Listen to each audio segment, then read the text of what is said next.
Looking at our world from a theological perspective. This is the Theology Central Podcast, making theology central. Welcome, everyone. It is Thursday, April the 21st, 2022. It is currently 12:07 p.m. Central Time, and I'm coming to you live 2 stories above a street right here in Abilene, Texas. Yes, I'm coming to you from the second story bedroom here in my house, and I'm thankful that you're tuning in, and hopefully you will find this to be very beneficial, very interesting, and as always, I invite you to be a part of the discussion. You can always email me, newsif@yahoo.com. That's newsif@yahoo.com. You can also, if you're listening to me on Spreaker, you can jump into the chat at any time and offer your thoughts. Or if you're on our Discord channel, you can offer your thoughts there as well.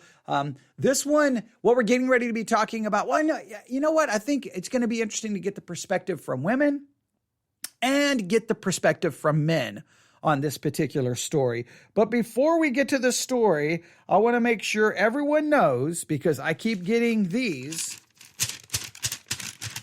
I know what you're thinking, pieces of paper. No, I keep getting emails, and I don't print them out, but this is the best way to use some kind of a sound effect. I keep getting emails. Maybe we should do that. You've got mail. Okay, but that's kind of dated as well. But maybe that's more up to date than this. But yes, I keep getting emails, and people keep asking me in the emails, have you seen the new story dealing with John MacArthur that's been posted at julieroys.com? Now, if you've been following it just seems the never-ending scandal dealing with John MacArthur, Grace Community Church. I won't go through everything, but there's been one story after another, and another one has been published. It was published on April the 19th at 6:14 p.m. It says, exclusive, John MacArthur covered up pastor's sexual abuse, witnesses say. Now, everyone's talking about it. Once again, one of these stories drops, and then boom, everyone has an opinion. Those who are on MacArthur's side, they attack the messenger. Those who hate MacArthur then use it to attack MacArthur. And anyone who tries to be in the middle tends to get shot from everyone on both sides. And it's just a horrible, ugly situation. But I just want everyone to know, yes, I am aware of the story. Again, headline, exclusive, John MacArthur covered up pastor's sexual abuse, witnesses say. You can read it at julieroys.com. Now, one of the reasons I haven't done a broadcast about it is because, once again, if I turn on the microphone and read the story and try to work through it and try to be fair and not take any one particular side and just say this is a horrible situation, what lessons can we learn from it? We may not even know exactly for sure what can happen, so we may not even be able to be dogmatic. Typically, when I get that, I end up making everyone mad instead of anyone going, thank you for trying to be a calming voice in the midst of the controversial storm. Thank you for trying to be fair. Thank you for trying to be balanced. No, people don't want fair. They don't want balance. They want you to come in hot. They want your hot take. They want you to take a side. They want you to either to excuse or condemn. They either want you to condemn the person writing the stories, or they want you to condemn. And it's like, there's enough of that. So I'm aware of it, so you can. Thank you. And I want to make it very clear. I appreciate your emails, because sometimes I'm not aware of a story, but I just want everyone to know that at this point, as far as that story, you can stop emailing me the story. Now, by all means, you can share your thoughts and opinions on the story, but I don't need any more emails saying, have you seen the story? I have seen it. I do appreciate you sending me the link, but we're not going to be talking about that right now. But we are going to be talking about, the church, not Grace Community Church specifically, but all churches. All right. And this episode will be a part of our series that we call Eye on Christianity, where we turn our eyes to what's going on in the world of Christianity, and specifically what is happening inside the church when it comes to men. Here's a question. Do you think the average Christian man, if they were really honest, deep down, They don't like going to church. They may go so far to say they hate going to church. Now, I know immediately there's going to be pushback.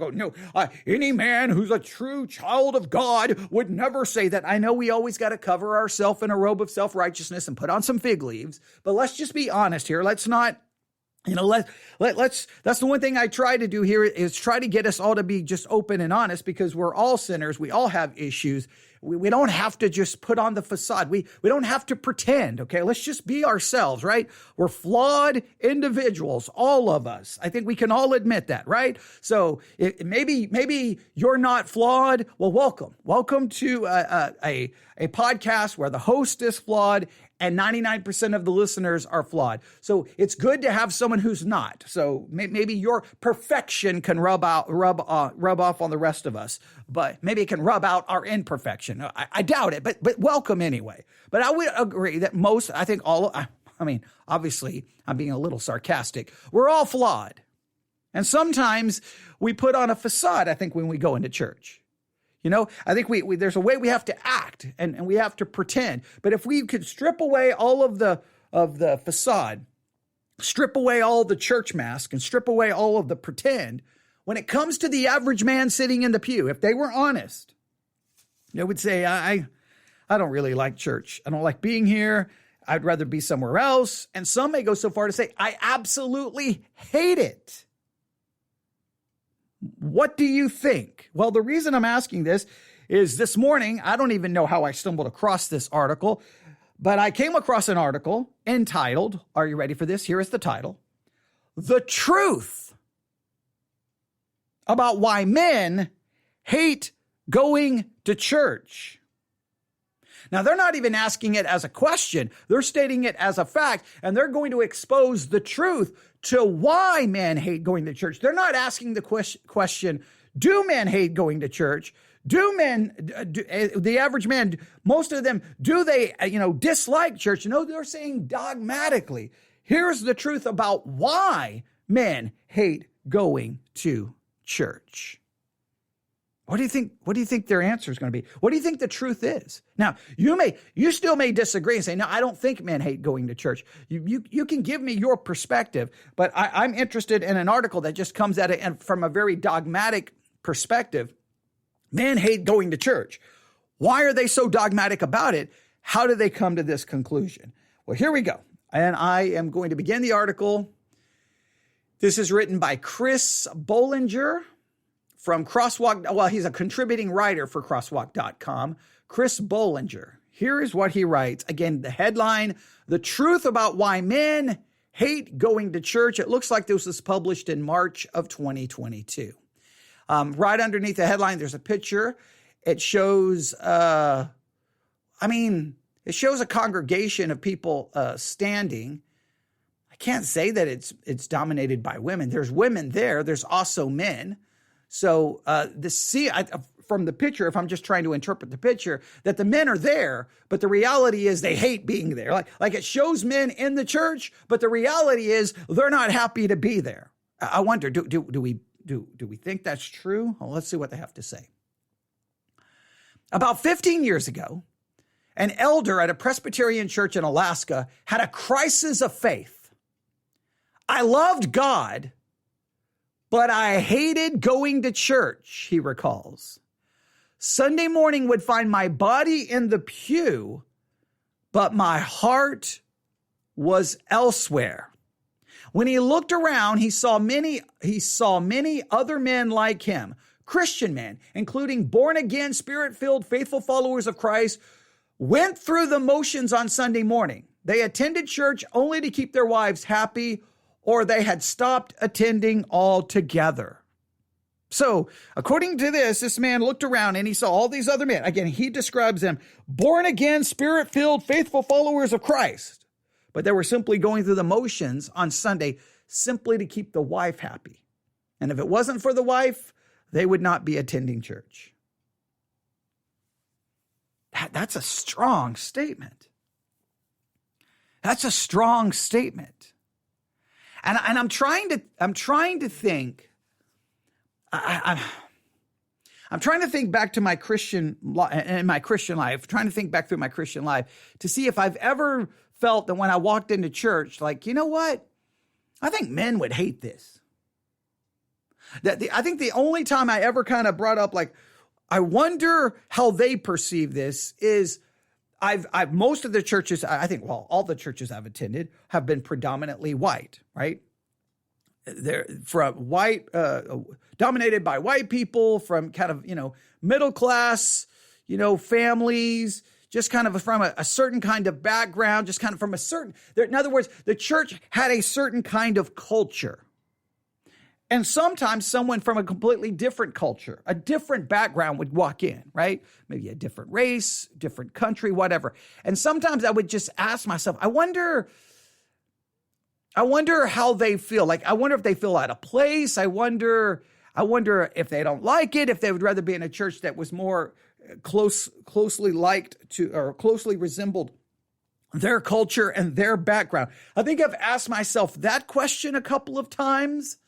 But I've never looked at it going, I wonder how men feel. I don't think I've ever saw it as men, like church has a specific focus on a specific, gender, male or female. I don't think I've ever thought that way, but it's interesting that this man looked around and he felt that most of the men there didn't want to be there. They were committed Christ followers, but they didn't want to be at church. They absolutely hated church, and they were only there to please their wives. That's okay. Let's see where this thought leads to. The next paragraph. He decided to do some research, and that research resulted in the book, Why Men Hate Going to Church, which has now sold over 150,000 copies and spawned a Facebook page, Church for Men, that has over 5,000 followers and a weekly post reach of 50,000 people. Now, you can draw your own conclusion about those numbers, but I think the numbers are included in the article to show you that this man did some research. He wrote a book called Why Men Hate Going to Church. There's a Facebook page called Church for Men, and a lot of this is clearly demonstrated. There's something to this. In other words, they're giving you these numbers and everything happening to try to show you there's something to this. This is just not someone's weird idea. There's something to this concept that men hate going to church, and then they have a Facebook page called Church for Men. Is the Church for Men on Facebook? Like, hey, if you're a man and you want to go to church, you need to do so on Facebook. I would have to look at it to know. I don't have a Facebook account, but you would have to. I don't know what's going on there. You can look and tell me what you think. But next paragraph. Now this is a strong statement. They have this in bold type, right? Here we go. Traditional churches are geared for women. Traditional churches are geared for women. Now, I may have thought that, modern evangelical megachurches are geared for women, but they're saying traditional churches are geared for women. Now, do you believe that? Again, that's what I was trying to sit there and think, live on the air, but I was trying to think back in my, through my Christian life, and I don't think I ever looked around and go, I think this is geared for women. Again, the only time I've ever had any kind of thought that would kind of even come close to this is, again, being in basically predominantly white churches where there's just kind of a certain culture there, and someone would walk in from a different culture, and I would just kind of I wonder if this feels like so out of place and weird, and I wonder, what should we do? Why, I would just ask some questions like that, just trying to figure that out. I can't say that I ever came to any real conclusions. I'm just trying to be honest that's the only time I kind of raised something that would be similar to this. I never looked around and go, man, this is made for women. This is a church for women. This is a woman's church. I never had those thoughts. I kind of just I just go to church, right? I mean, do you feel that it's geared for women? Let's see where they're going.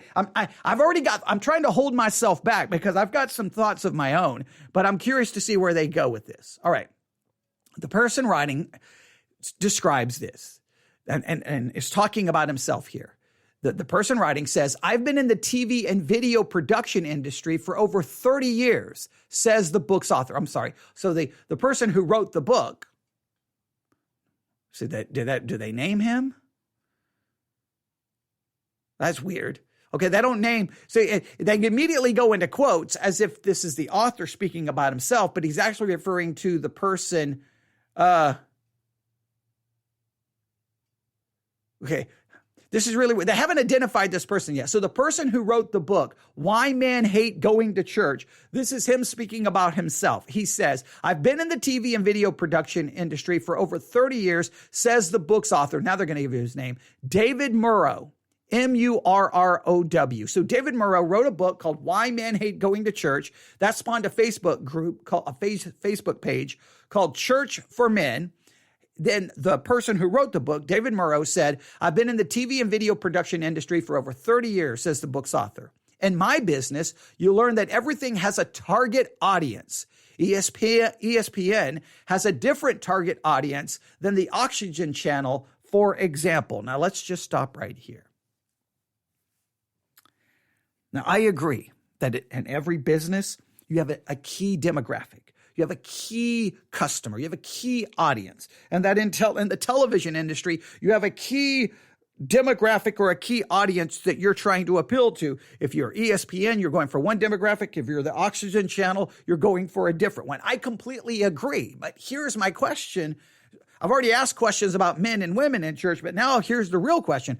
Should that truth, that's how it works in business, that's how it works in television, that's how it works in radio, that's how it works, should that have anything to do with how the church thinks? Should the church look around and go, who's our key demographic? Who are we trying to reach? Shouldn't the church just be, we're here to please Christ and to equip saints? I've never felt that the church's job is to try to appeal to people. The church's job is just to be there and say, we preach and teach the word of God, and our job is to please Christ and to equip saints. And I don't know. This seems like marketing 101. And I know churches rely on marketing 101 to grow their little mini kingdoms. I just don't know if that's really how the church should think. But clearly, the churches who think that way are, from a human perspective, successful. And those of us who don't think that way end up in little bitty churches in the middle of nowhere, Texas, with very few people. Okay, so don't listen to me. I'm obviously an idiot and don't know what I'm talking about. All right, but he goes on to say, Murrow offers, if the typical church were a TV show, it would be on the Oprah network. The culture of the church is very much oriented towards women. So if the church was a TV show, it would be on the Oprah network, and that it's for women. The church is for women. Again, have you ever felt that? I'm still trying to figure out if I've ever felt that. All right. I'm thinking out loud here. I'm trying to process this. All right, here we go. David Murrow adds, at the mainline church where I served as an elder, most of our ministries revolved around traditionally feminine roles in caring for the sick, caring for the children, ladies' teas, ladies' scrapbooking nights. It definitely was skewed towards women, in particular older women. It's the perfect institution for these women to use their gifts. Now, again, I can't relate to some of these articles. Why in the world is the church having a ladies' tea? Why is the church having a scrapbooking night? That's not what the church is called to do.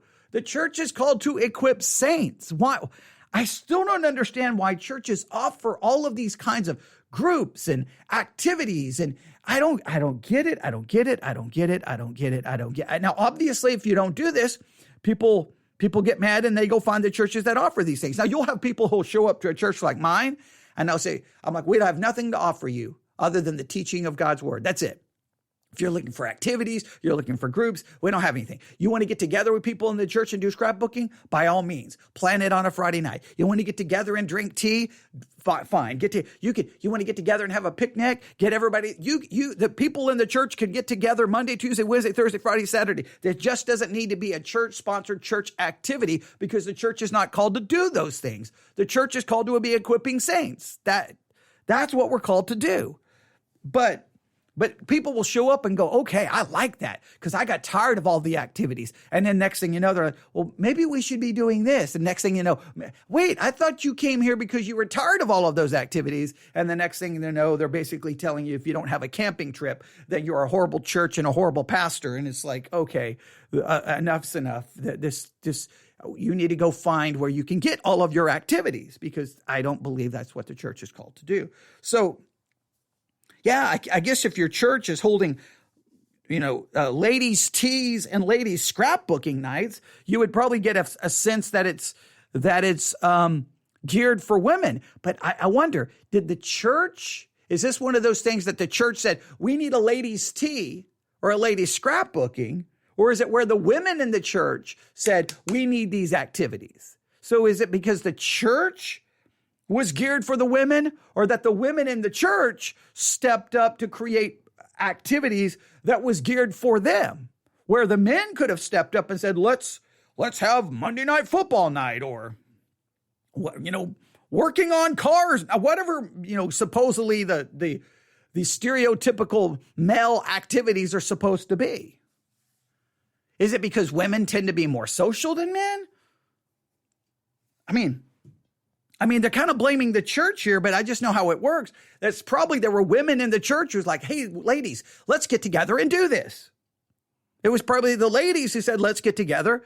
And then the ladies got together, and it may not even been anything that the church designed or even planned. So I don't know if the church can be blamed for that, but let's continue here. However, Morrow points out men's gifts lie fallow. The things that guys are into, strategic planning, sports, competition, these things are frowned on in the church. Church is supposed to be a warm, nurturing place where we hold hands and love each other. That's not a men's thing. We don't love each other as men. We don't nurture each other. We need sports. We need competition. That's what men need. I mean, I don't know. It's kind of really just sticking right there with the stereotypical thing. There are men who don't like sports. There are men who are not that competitive. I don't know if you realize. I hate when we create these like, this is what a man's supposed to be. That's what a woman is. I can't I hate that. And the reason I hate that is because I grew up in an area where if you're a man, you got a gun, you went out there and you killed Bambi. You went deer hunting. You went dove hunting. Well, I hate hunting. I absolutely hate it. Hate it. Have no desire to be involved in said activity. If I'm out there, I'm going to be, run, Bambi, run. I'm going to be trying to save the animals, right? And we're like, you're not masculine enough. I hate that. Look, why do we have to make it that we're individuals? I'm an individual, right? Okay, I don't have to follow your stereotypical guidelines. And you're supposed to work on cars. Yeah, got to work on cars. Got to know what that engine is. And I don't know. So if you ask me right now what kind of car I drive, I know it's silver. I know it's a Toyota. I don't know the kind. I don't know the engine. I don't know the year. I don't know anything. Okay, I know how to put gas in it. That's about it. Okay, I've never changed the oil in a car. I mean, and you can say, well, what's your problem? Yeah, I don't. So right there, I just don't like that idea that. So the thing is, so you're saying that what men need, they need a church that offers them sports. Doesn't men get enough sports without church? And I've seen plenty of churches do the whole softball nonsense, softball leagues, and have sports leagues, which I don't even understand because it has nothing to do with church. So I'm already kind of not. I was hoping the article was going to give us some great insight. This is not great insight. Okay, this really isn't great insight at all. In fact, it seems to be calling for the church to offer programs to me that have nothing to do with the church in the first place. They go on to say here, women naturally excel at church and most men don't. Now that's interesting. Do you think that in church, women tend to excel and men do not?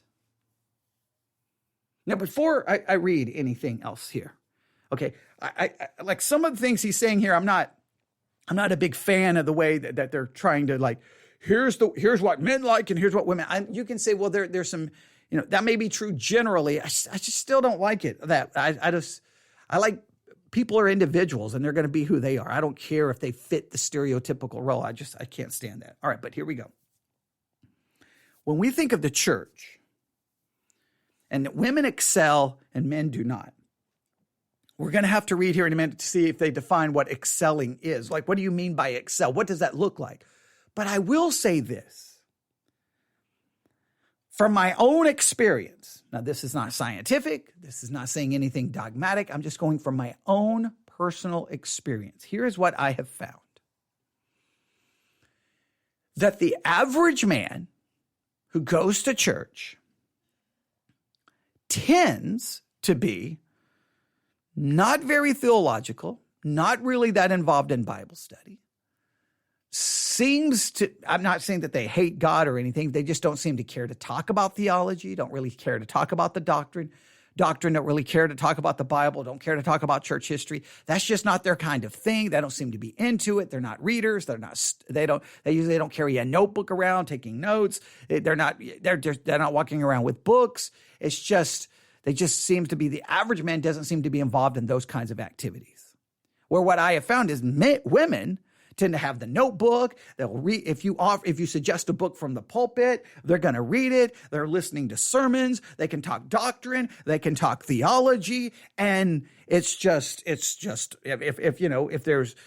I have to choose who I'm going to talk to, the average woman in the church is probably going to have a better theological discussion than the average man. That's what I have just seen over and over and over in my Christian experience. However, there is an exception. There is always an exception. If you have a church where there's a number of men who possibly feel called to the ministry, they will be the ones carrying the book, the notebook, wanting to read, wanting to talk doctrine, wanting to talk theology, listening to sermons. But it's usually those who have some, you can see that they're struggling or thinking or may have already decided that they have a desire for ministry. Right? And it's like, okay, here's the men, and then here's the men called for ministry, and the difference is night and day. But the men who feel called to ministry, in many cases, are very much like the average, in other words, the average woman in the church sometimes acts more like the men who are called to ministry than the average person, where the average man doesn't act like, they even care to be there or they don't have any real interest in the subject. You can see that their passion, their focus is something completely other than the things of God. I'm not saying that they're not Christian. I'm just saying they don't seem to be like, so today I was reading this and I was studying this and I was doing this and look at this and I was listening to this. It just seems like, no, that it's going to be the women. Why is that? I don't know. I can't explain it. I've told the story a million times. When I became a Christian in a Southern Baptist church, West Texas, man, I had a hunger. I had a desire to learn. I wanted doctrine. I wanted theology. I wanted answers. And no man in the church helped me. No man in the church was there. Not at all. It was an older woman. Again, in my mind, she was like 80. I don't know exactly how old she was. She was older. And after school, I would go to her house, sit down on the floor. She sat in her rocking chair. She had a big Bible, and she would just tell me something about the Bible or doctrine or theology. And that was kind of where I got discipled by an older woman and discipled by Christian radio, listening to a pastor's sermons. But I could not seem to get any of the men in the church or even the teenage boys to do so. Now, there was one other teenage boy who seemed to be interested in the things of God, but he felt possibly called to ministry. The rest of the teenage boys didn't. Guess who? The teenage girls seemed to be ones who would be more interested in the things of God once again. And that's so it started even as a teenager. And then as an adult, it was the women who would want to talk doctrine or theology, not the men, other than men who were called to ministry. Why is that? If we I'll just say this. If we look at the Bible study exercises that we do, right? As a podcast, we do the Bible study exercise. Well, each week is dedicated to a passage of scripture, and we give homework and assignments. You know where 90% of the people who are active participating in the Bible study exercises are? Take a guess. women, not men. 90%, easy, maybe even 95. It may be up to 96, 97%. The ones who are doing the work, turning in the homework, they've got their notebooks, they've got their, in many cases, it's women. Why? I can't, why is it that women seem to excel in these areas where many men either they don't excel, but they don't seem to have a desire to want to? Now, I've struggled with this because at sometimes I was thinking, man, maybe I'm just too hard on men. Maybe I'm just too hard on men because they're not called to ministry. Like I had to realize this. Like sometimes when you're a young preacher, you're like, what is wrong with all of you? And you have to realize, wait a minute, you're called to ministry. You're going to have a hunger and a desire for the things of God. You're not going to be satisfied unless you're reading doctrine and theology and listening to sermons. That's going to be your life because you're called to it. Okay. So then I'm like, oh, you know what? I can't expect everyone to be like that because they're not called to ministry. But then you'll sit there and go, but wait a minute, these women aren't called to ministry and they are like that. So why are they like that and the men are not? I don't, maybe you have a different experience, but it's really weird to me. I've seen this over and over and over and over and over and over and over again. Again, if there's a quote unquote church activity, a quote unquote church fellowship, if there aren't men called to ministry around me, then I know that if I'm going to have any kind of a conversation dealing with doctrine, theology, church history, it's going to be a woman is going to be the one doing it, not a man.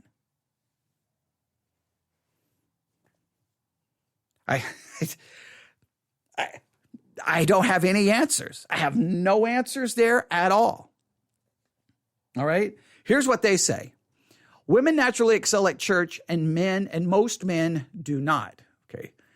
Why is the congregation at a typical mainline church 60 to 70% female? Now, I can't say I don't think I've ever seen that. I don't think I've ever seen a church where the congregation is typically 60 to 70% female. I don't think I've ever witnessed that. I think it's always been pretty even. You can tell me what you see. When you go to church, do you see more women or more men? Like I don't know. I can't say there. I'm a little, that doesn't quite fit my experience.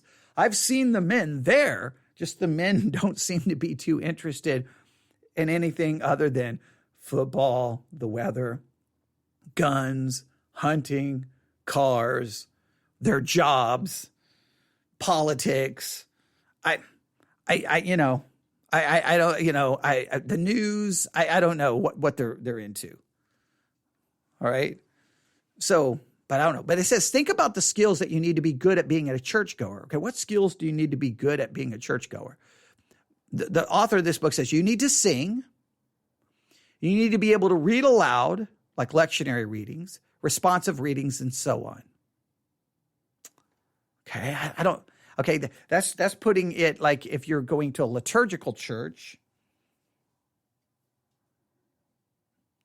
So, okay, I don't know if I agree with that. If you go to Sunday school class, then you'll be asked questions about a text and may have to read a text from the Bible. Wait, are you telling me if you're asked questions about the text? See, this is implying that if you're in a church, well, and I, in my teaching, I'm always asking questions. They seem to imply that women excel at that and not men. Men are not good at that. Women excel in responding to the questions.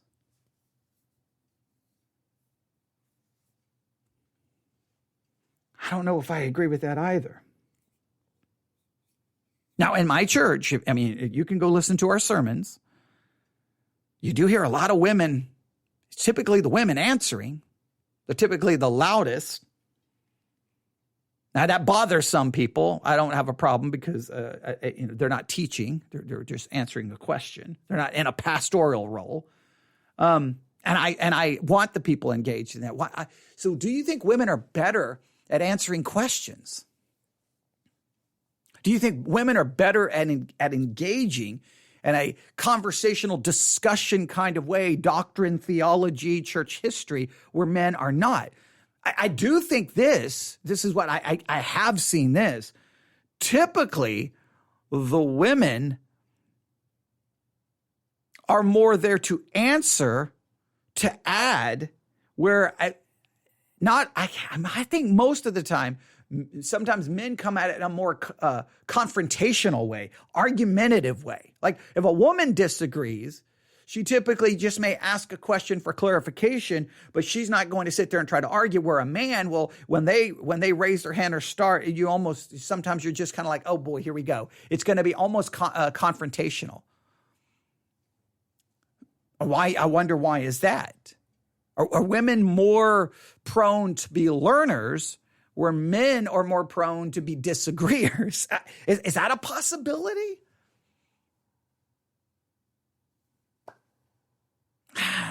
I don't know.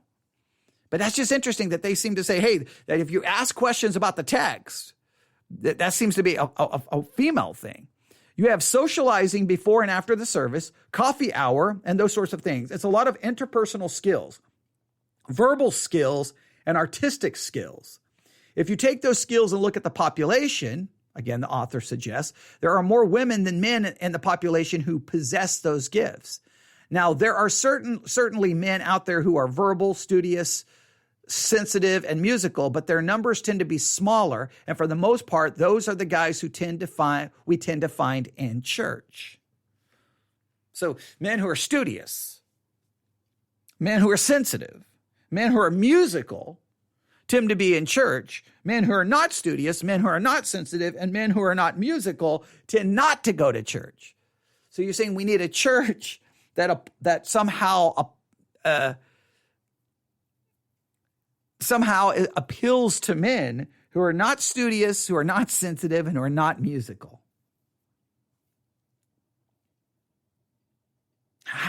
I'm trying to process this one. I'm trying to process it. Right underneath that, they have this in bold. We're setting up a situation that if wives are better at it, husbands might quit. Murrow maintains that men don't hate God or hate Jesus. They simply hate church going because their wives are much better at it. Do you think that's true? That a man's like, I hate this church thing because my wife's so much better at it. I mean, I know I keep trying to use like a Southern accent. I apologize for that. I don't know what else. I don't know what other. I don't even know. Like, I'm trying to picture like a man saying that. I don't want to go to church anymore because my wife is better at it. It just seems like a very like. Do men think that way? I don't want to be shown up by some woman. Now, maybe I think some men are intimidated if a woman is better at them. I've never been intimidated by that. I don't care. I've been in martial arts a good portion of my life, and in martial arts training, you're training with men and you're training with women. And I've been beaten multiple times by women in sparring or in other things in martial arts. And I don't I got beat by a woman. I don't care. I don't understand that. Like, I don't know. Would a man actually be that petty? I don't think they would ever verbalize it. I wonder if it's a subconscious thing. That just seems weird, right? They go on to say, so again, they maintain that men don't hate God or hate Jesus. So they don't hate God or hate Jesus. These men are Christians, but they simply hate going to church because wives are better at it. When I was a young man in my early 20s, I briefly took up the game of golf, he says. I quickly learned that I have absolutely no knack for the game. If my ball wasn't in the sand trap, then it was in the water. After 2 or 3 bad rounds, I did what most men do when they're not good at something. I quit. I put my clubs away and never picked them up again. Is that the typical thing men do? If they're not good at something, they quit? I think there's probably some truth to that.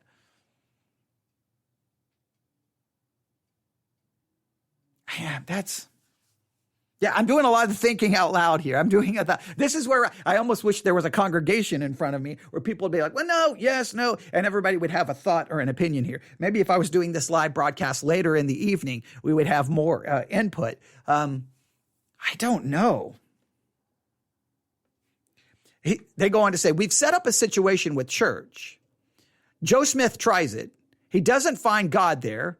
Doesn't find anything that he's good at there, and feels like he's not needed there. There's really only one man who's needed there, and that's the pastor. Since Joe Smith is never going to preach, he doesn't see a future for himself within this institution.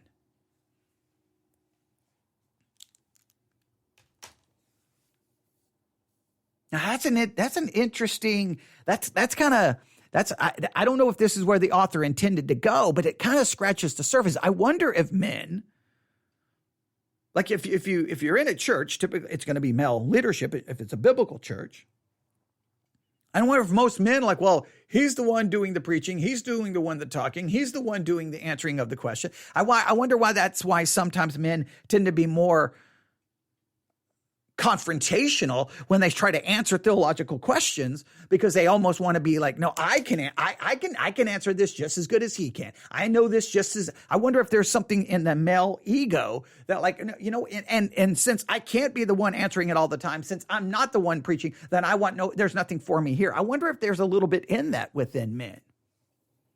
Or women don't feel that competitive, like, okay, he has the answers. They don't feel that they have to prove something, where a man has to prove, I got to prove that I am just as smart. I know just as much. Maybe I never struggled with that because I always viewed it like literally from a teenager that I'm going to be a pastor one day. I'm going to be in ministry one day. So I was just like study.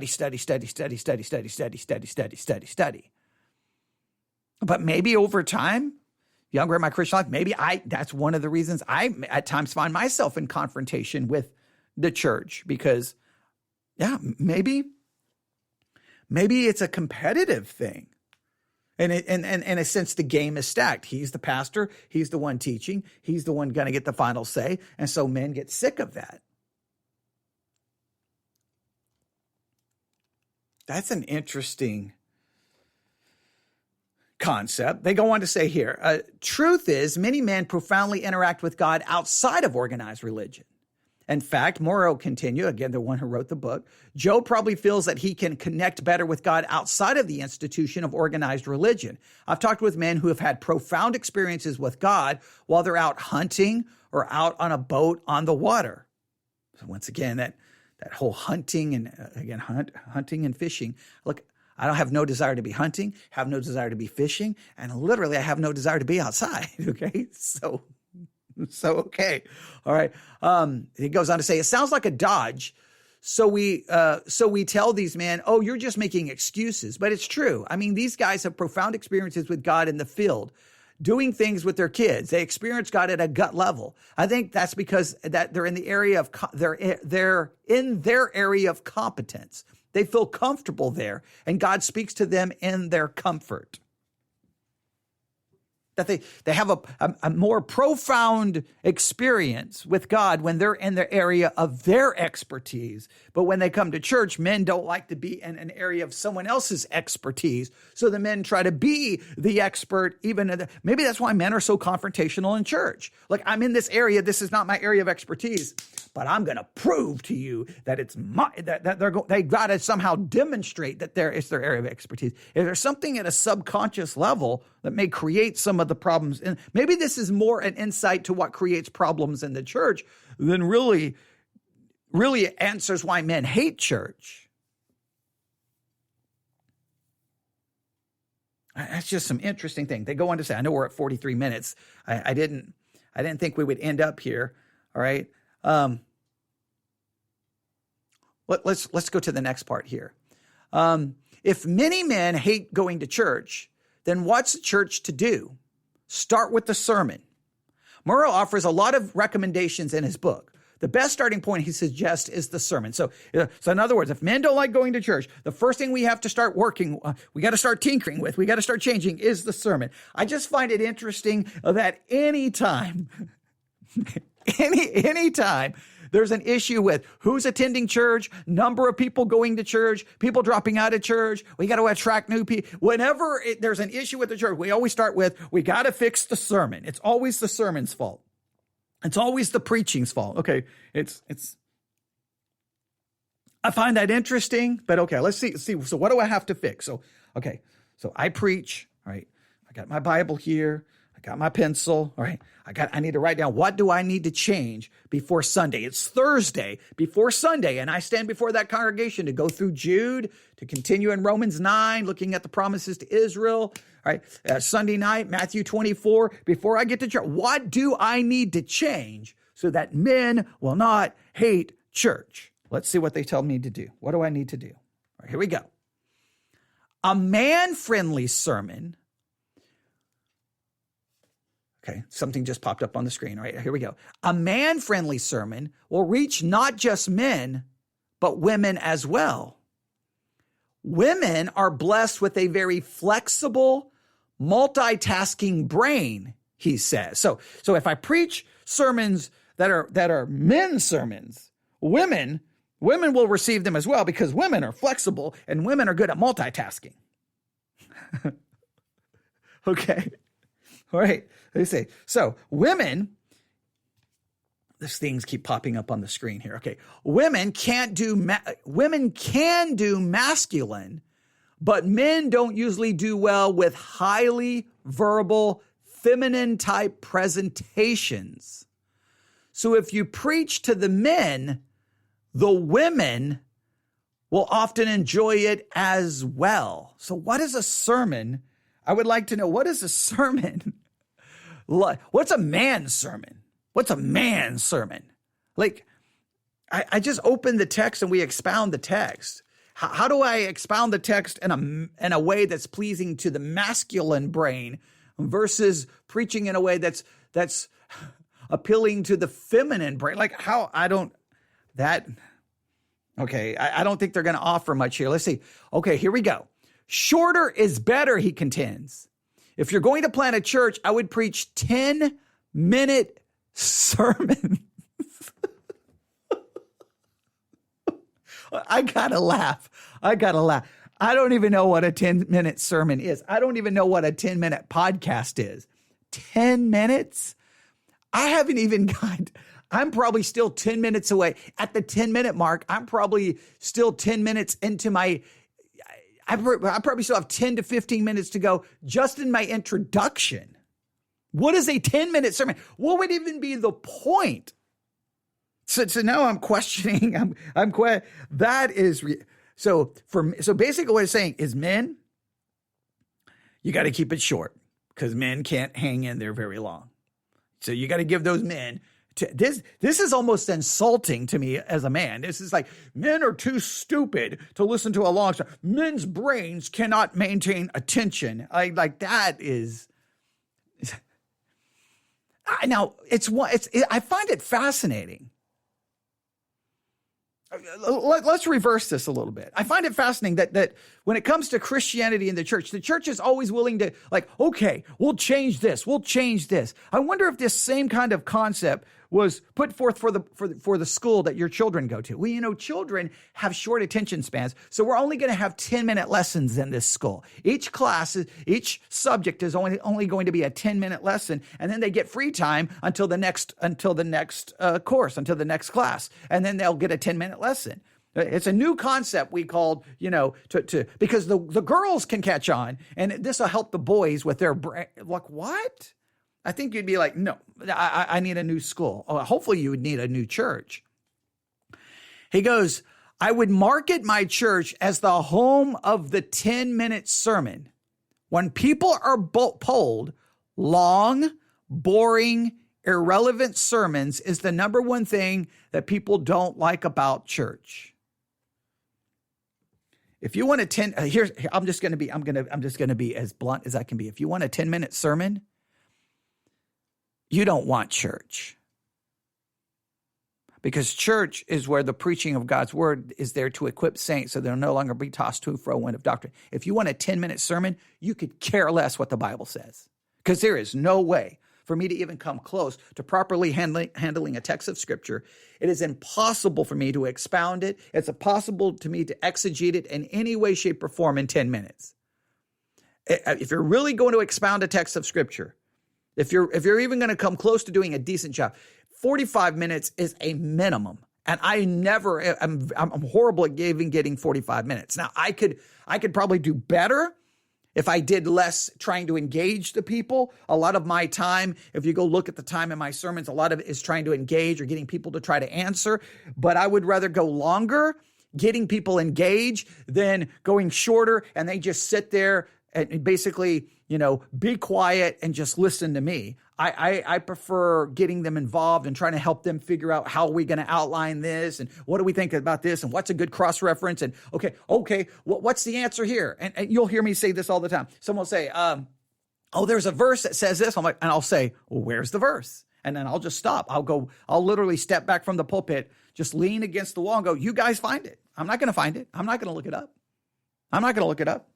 And you'll see sometimes it may take 10 minutes of our sermon time with them trying to find it. That's just the way I want engagement. I don't want passivity. I don't want people just sitting in the pew just looking at me. I want them involved. I want them with notebooks. I want them with Bibles. I want them with Bible dictionary. And that's why we have Bible dictionaries in all the pews. That's why I want them looking things. That's why I tell everyone in the church to get the Bible, the Blue Letter Bible app. And I'm wanting them to look up the Greek and I'm wanting them to look up the Hebrew. And I'm wanting them to look up the cross references. That's in many cases, I will come to the pulpit sometimes with an outline, but I will ignore my outline and try to help have the congregation try to figure out the outline. So, structuring the message around an object lesson is the approach used by the greatest preacher in history, Jesus. Men are visual learners, says Morrow. A lot of skilled preachers are using video to supplement their sermons, but the very best thing for the pastor is to actually bring an object into the pulpit when he, they say, or she speaks. All right, now let me stop right here.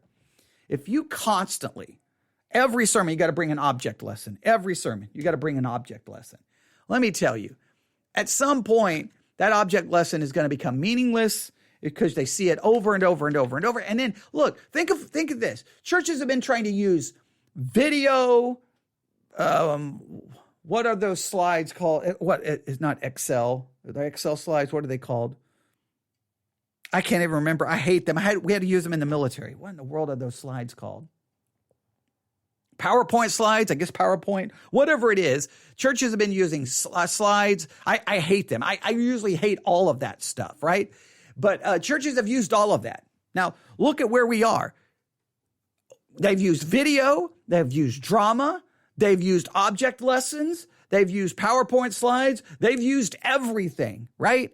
That's been used and used and used and used and used and used. And today, the church is still more biblically illiterate than it's ever been.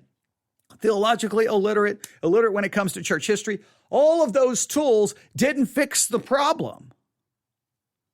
Now, I'm not saying that there aren't times an object lesson can be if an object lesson if you're just finding an object lesson simply to have an object lesson, then I think the object lesson becomes meaningless.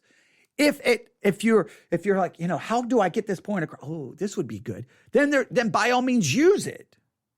There's times I've brought something to the pulpit to show or to use. There's times I have, but I felt that it really would be beneficial. But you know what I found over and over and over is people in many cases may remember the object lesson, but completely miss the entire point of the sermon. So then at that point, the object lesson did not help. It actually hindered. So, it says, again, the author of the book, one time I spoke in a church, it was from inside a box. So he spoke and he stood he was inside a box the whole time. Another successful sermon I saw was delivered from on top of a ladder. And a sermon on the difference between grace and works, the pastor used a debit card versus a gift card. With a debit card, you can withdraw only what you've paid in. Where the gift card, God pays in and you spend it on whatever you want. If a pastor really wants to turn his church around and get men in the pews, then he should preach concise sermons built around object lessons. A pastor who does that will have a church full of men in a few years. So if you do object lessons, the men will be like, I like this. It just seems so... Maybe it's true, but I just feel like that all of these tricks have been used. And again, how is he defining a successful sermon? It was successful because the men liked it, or was it successful because 6 months later, they remembered the doctrine, theological truth, or they understood the passage of scripture better than they ever had before. Like, how do we define success? Is success just getting men in the pew? I think the success of a sermon is the ability to expound the text correctly so people rightly understand it. Unfortunately, this approach is not taught in seminary. Pastors are taught in seminary to speak words.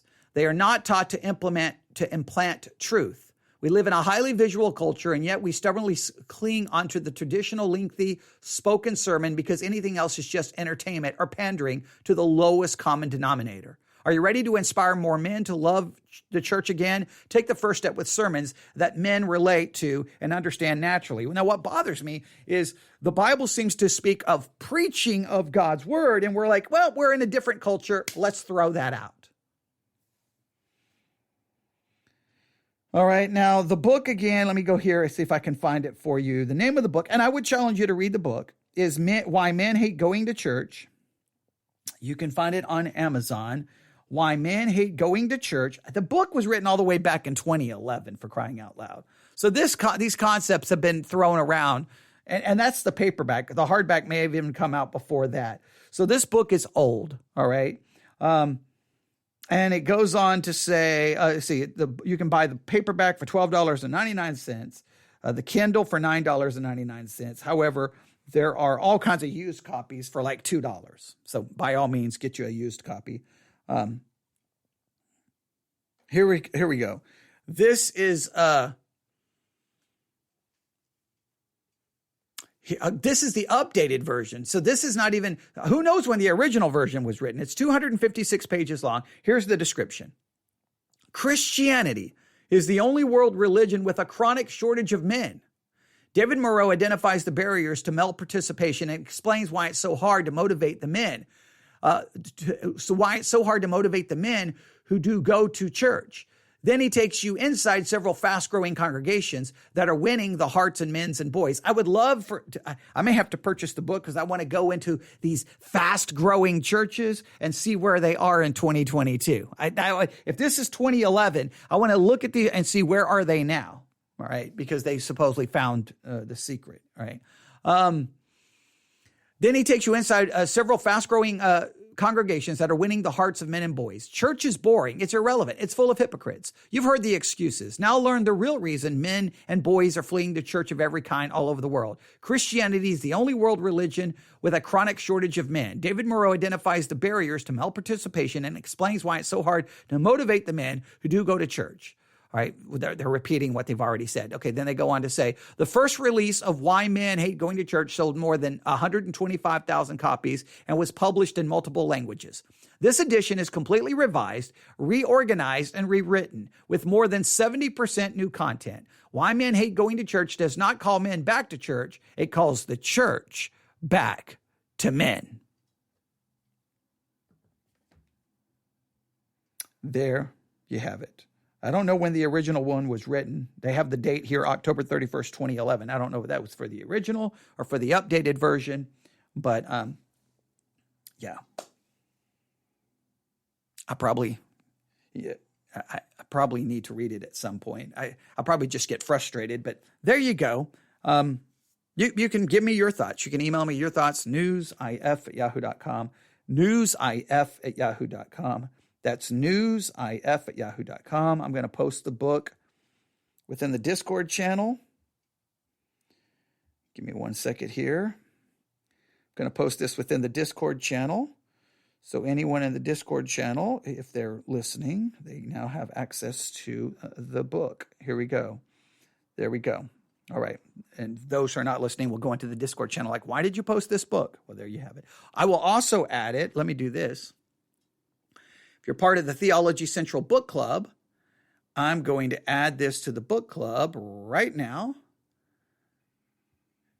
And guess what? People will get a notification. So if you're not a part of the Theology Central Book Club, go to theologycentral.net, theologycentral.net. Look for the drop-down menu. It'll say join the Theology Central Book Club. You simply click on that. You join. It's free. You don't have to ever buy anything. If you do buy anything, I don't get a dime. It just makes it easy when I talk about a book. I can immediately recommend it. so that's easy for people to find. So if they want to get it, I would challenge you to at least read it, see what you think. I mean, obviously I've got major problems with the man's philosophy. You know, the way to get men back are 10-minute sermons is just absolutely the most ridiculous thing I've ever heard. I believe that's completely unbiblical. I do like trying to hear his reasoning and thinking, and I think he does bring up some interesting things about maybe how men view church and maybe why they act a certain way within church. I do think they bring up some interesting things, but I'm not going to go back through everything we've talked about because we're at 59 minutes and we're at 1 hour right now. So that means all the men stopped listening about 50 minutes ago. And probably the only people listening to me right now are women. Okay. Because women seem to have the ability to listen. Okay. I do. But I do find it interesting that say with the Bible study exercises, man, I'm out there giving homework. It's the women who do the homework. And if there's someone who wants to argue, if I'm going to get an email that's argumentative, that's debating, it's going to be from a man. That's something all men need to look at. Why are women willing to actually do the work and study and participate in a humble learning way where men are like, I'm not going to do the work, but I'll argue with you. I'm not going to do the homework. But I'll argue with you. Like, what is that? Like, I think that's something that has to be looked into. But we'll talk about that in another episode of the Theology Central podcast. This episode is a part of the series we call Eye on Christianity. If you download the Church One app, Church O-N-E, go to series, Eye on Christianity. There's well over 100 episodes dealing with things going on within the church. The Bible study exercise series, well over 200 there. I mean, we produce about 900 episodes a year. So there's plenty of content. And I just tell you to download the Church One app because it's the easiest way. Because you just download Church One, search for Theology Central, and it becomes the Theology Central app. You get notified when we go live. You can listen to us live. You can listen to us live on other platforms as well. Some people just download the Church One app just for the notifications. I can also send out notices. And all of the content is organized far better than it is on other platforms. So it's just easy to find things. But there you go. You can email me alwaysnewsif@yahoo.com. And I'd love to get your thoughts and opinions. Those on YouTube, you know what to do. Just start putting things in the comments. All right. Everyone have a great day. We'll be back on the air. We're going to be doing live broadcasts probably off and on throughout the day, maybe into the evening. And hopefully something we do will be beneficial or a blessing to you. Thanks for listening. God bless.